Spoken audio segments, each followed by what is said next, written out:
What's up, Tilray traders and investors? It's Rod with Pow Group. Welcome back on The Pursuit of Wealth, your home for MJ stocks, crypto assets, news, and interviews. Also, the channel that was created by a retail investor for retail investors and home to the best MJ community. Today is Wednesday, September 18th, FOMC day.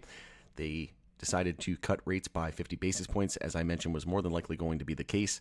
25 would have probably been a sell the news event, and then we probably would have saw some panic if they cut by 75, right? So I think 50 made the most sense and probably the best for the market here long term. But in this video, we're going to be discussing Tilray brands. I got an important update for you. I'm going to do some analysis as well. We had some members of the channel and in the Pow Group private community that were requesting some Tilray analysis, and I posted a couple of videos on Tilray but didn't do any analysis, so I wanted to honor that and come on and do a quick update. We've got some news, and then we'll look at the chart toward the end. Before we get to it, make sure to smash the like. It helps support me in the channel. If you're new, you can subscribe, tick the bell, all that good stuff. You'll be notified on any future videos or when I go live. As always, this is not financial advice. I'm not a financial advisor. This is for entertainment purposes only. Never buy or sell anything based on anything that I say or write. And full disclosure, I do own Tilray. You can follow us over on X as well, formerly Twitter. Handle for that is @GroupPow. And fun fact, they're going to be launching, it's in beta right now, but they're going to be launching XTV, which is a competitor to YouTube and Netflix. So here was the news from today, September 18th. Tilray Medical launching Redecan MJ brand in Australia. Absolutely one of the best flower brands out there on the market today, especially in Canada. You can get an ounce for like $100 Canadian, $120 Canadian. It's quad A, premium quality. Space Age Cake is absolutely amazing. It's my new favorite strain from Redecan. And then you look at the US, the average ounce is $300 USD. So almost $400 Canadian for an ounce of bud. Yeah, right. That's not going to be sustainable. And these Canadian LPs are going to eat your lunch when they get into the U.S. And Constellation Brands, Imperial Brands, Altria, why would they be investing in these Canadian companies if they didn't think that they were going to be able to do that one day? So I did post a video yesterday as well. If you haven't seen it, I also posted a few videos, 80% retail. So 80% of the stockholders in Tilray are retail investors, front-running institutions. You haven't seen that, you can check it out. And then I also posted a video, will there be more 80+% corrections in the space? And then I posted my Tilray brands sell target and exit plan. So I give my take profit levels and I give an example as well. And then yesterday I posted the dilution news. They got a promissory note, 23.8 million for about 13 million shares. If you haven't seen that, you can check it out. This was the press release here. The official one was from the filing with the SEC from Tilray that came out at the beginning, and then yesterday, and then it was actually from the 16th, and then we talked about it in the Pow Group private community, and then shortly after we had an update from Benzinga. So Tilray acquires 23.8 million promissory note and deal with Double Diamond on heels of brewery acquisition. They talk about this partnership, and it was with Afria, and maybe it's for them to increase their production capacity, or maybe it's to help fund that brewery acquisition. They're launching hemp drinks soon in the U.S. as well, and we'll see what happens. There's going to be Irwin even said that they were looking at maybe acquiring another spirits company. So we'll see if they add another company or investment in the spirits segment. And then we also had this news here, 2024 proxy statement. So if you scroll down, our board of directors urges you to read the accompanying proxy statement and recommends that you vote for. And this will be for the annual meeting, the AGM. The election of David Hopkins and Thomas Looney as Class 3 director nominees, each to serve until his term expires, until his successor is duly elected and qualified. And actually, I'm on the board of my condo corporation, and I have an AGM tomorrow for another corporation and condo that I own. And I'm running for the board on there too. So I might be on the board of two different condo corporations. So I'm getting my feet wet with regards to being on a board. And I've actually been in talk with a couple of MJ companies and ultimately, kind of hinting at maybe being on their board. And that's my goal eventually, is to, I don't want to be an employee. I want to work for myself. I don't like being a slave to any company or I don't like being an employee. So eventually I'd like to potentially get on as a board, like a director role or something like that with an MJ company, or maybe some kind of like consultation. So they talk about PricewaterhouseCoopers LLP as our independent registered public accounting firm. And we have approval to increase the shares of common stock of the company is authorized to issue from 1.2 billion, just over 1.2 billion to 1.4 billion stock, so shares of stock, capital stock. So again, this isn't like there's only about 800. Let me just take a quick peek here real quick. So if we go to, why is this taking so long at the moment? So yeah, we have 842.96 million shares. And fun fact,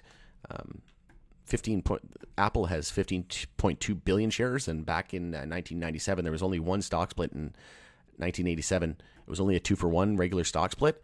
And then in 1997, their share price was like 10 cents. They almost went bankrupt. And they had about 24 billion shares. And in 2020, Apple had 17 billion shares. They've done a couple more stock splits. They've done 5 total.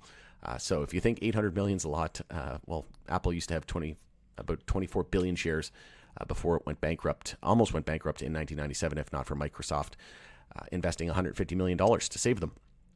And they weren't selling Schedule 1 illegal drugs in the U.S. Do you ever get the death penalty for simple possession of a computer? Well, what was their excuse, right? If it can happen to Apple, it can happen to any of these MJ companies. I think we need to give them a little bit more slack. And yeah, just because they're increasing the number of shares doesn't mean that's what it is, right? It says that they can increase from 1.2 billion to 1.4 billion. There's only 840 million shares at the moment, right? So it's just planning for the future. And we know that Germany's looking to fast track Pillar 2. The rest of the EU, UK, they're looking to expand in the US with hemp drinks. And then we could see some reform in a big way in the US and then, around the globe as well. So not the end of the world, in my opinion. Still one of the best MJ companies on the planet, if not. I think it's my number one for a reason. And then I think Curaleaf, easily they're going to be in top 5, maybe top 3. And I think one of the two of those has the potential to become the biggest in the world. And I'm putting my money where my mouth is. And I do believe that it will be Tilray. But not financial advice and not telling you to buy, sell, or hold. So yeah, that's pretty much the main ones there from the proxy. We'll take a look at the chart at the moment. So we do have an hourly bull flag. If we do lose support there at 179, that is a double bottom. That will negate this bull flag on the hourly time frame. But if we do break resistance there at 187, which is a quadruple top? Yeah, quadruple. So that's clear resistance, 187, and clear support is 179. So lose 179, we're probably going to be pulling back down here to around the golden pocket around 176, 173. And if we break 187 from here, that quadruple top, then you take your measured move from the low to the high, move it out to your 0.32 fib, and it's saying we could be heading up to $2 realistically some point toward the end of this week or next week. SPY was pretty choppy with the FOMC rate decision to cut by 50 basis points. I mentioned that this was the most likely scenario, but I think it's a good thing. And then we're probably going to see 3 or 4 more rate cuts as well, bringing it down to around 3% into March 2025. But this is typically not good. I think we're running out of broader market bullishness, and I think we got probably 3 to 6 months left of that. But the good thing is once big tech, once crypto, AI, EVs all enter a bear market, we're probably going to see MJ enter a bull market, right? So this is looking really, really good.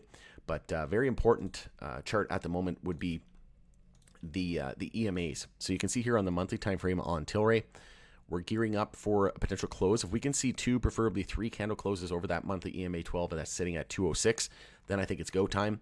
And then we could be gearing up for the first ever monthly EMA 12 and 26 bull cross here on the NASDAQ.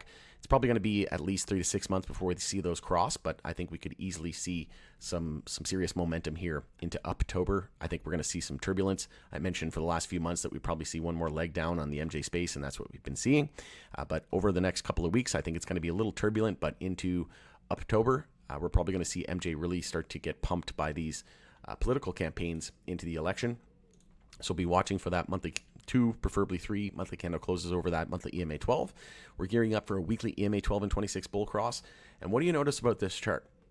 It's just a massive accumulation and basing and sideways action, right? So as the saying goes, the longer the base, the higher in the space, the greater the accumulation, the greater the expansion. And look what happened in the last election. And we have the elections coming up November 5th. Look what happened in the last elections. You can see here, September, October, and then November. From the low there of September to the high of February 2021, it went up 13x. Okay, so that was just on the hopes of U.S. legalizing. What happens when we have rescheduling Florida? You got uplisting, safe banking. You've got excise tax improvement in Canada potentially switching to a percentage fee. You got Germany fast tracking. You got the rest of the EU, UK, more reform in the U.S. Right? We could see federal legalization over the next, call it 3 to 5 years. There is so much happening. It's not even funny. And then once these, once we get rescheduling, Schedule 3, potentially descheduling, a lot of these Fortune 500 big conglomerates are going to start to enter the space as well. Think of your Coca-Colas, your Pepsis, Monsters. All these things are going to start, they're going to start infusing it with different, drinks and things like that, right? Eventually, you'll probably be able to buy CBD beverages in convenience stores, right? Just like you would be able to an energy drink. So we're so early, it's not even funny. On the daily time frame, we're seeing a daily EMA 12 and 26 bull cross lining up as well, adding more short-term bullish momentum. But we did start daily consolidation today, losing the low of yesterday, and we have no daily support down to 162. So like I said, it's very clear here on the hourly time frame. Look at 179, that's key short-term support, and then key resistance is at 187.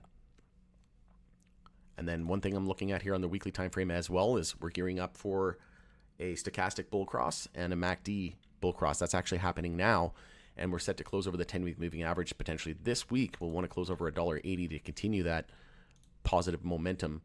And then also, just like monthly EMA 12, this 50 weekly is just an absolute brick wall, just like monthly EMA 12. So if we can get 2, preferably 3 candle closes over that 50 weekly at 189, like I said, I think it's go time. And then on the daily time frame, we have a golden cross lining up as well. So like I said, I think we could see a little bit more turbulence, a little bit more sideways action over the next couple of weeks into the first or second week of October, and then a month or so before the elections. October 5th is 1 month before the elections. I think they're going to pump the ever-loving hell out of this amazing plant and medicine of the future. So hopefully that video was helpful. If it was, I would appreciate a like. Share the video with your network, that anybody that might find value. Let me know your thoughts and opinions in the comments section below, and we'll continue the conversation there. It's Rod with Power Group. Thanks again for joining us in the Pursuit of Wealth, and we'll see you again on the next video.